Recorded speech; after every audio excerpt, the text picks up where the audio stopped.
So Christine Brennan wrote a op-ed, a column for USA Today. And the headline was this: Big Ten's decision to play football signals the darkest day in the conference's sports history. I saw this and I thought it was an article from The Onion.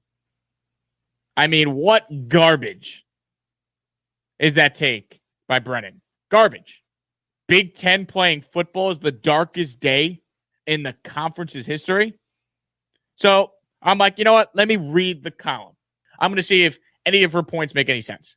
Well, you know how many times the name Jerry Sandusky was mentioned in that column? 0.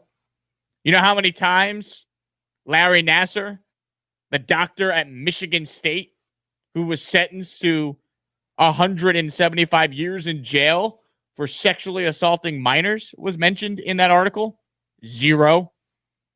In another tweet, she then tried to compare playing football to child sex abuse scandals. These people are absolutely nuts. Nuts. No mention of a player at Maryland a few years ago passing away on the football field at practice. No mention of that. Honestly, this story and this opinion, this take is dangerous, and it might be the most offensive opinion in sports media that I've ever seen. Seriously. Trying to compare the Big Ten playing football, where they have daily testing and the players are safer on campus than they would be away from the school, to the darkest day in the history of the Big Ten, is asinine on so many levels. Absolutely asinine.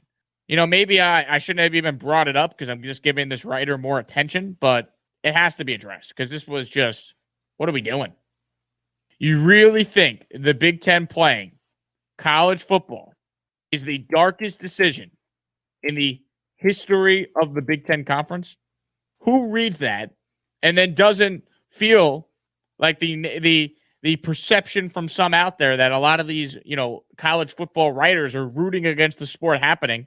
Who reads that headline or reads that story if you actually read it? It doesn't think that to be the case.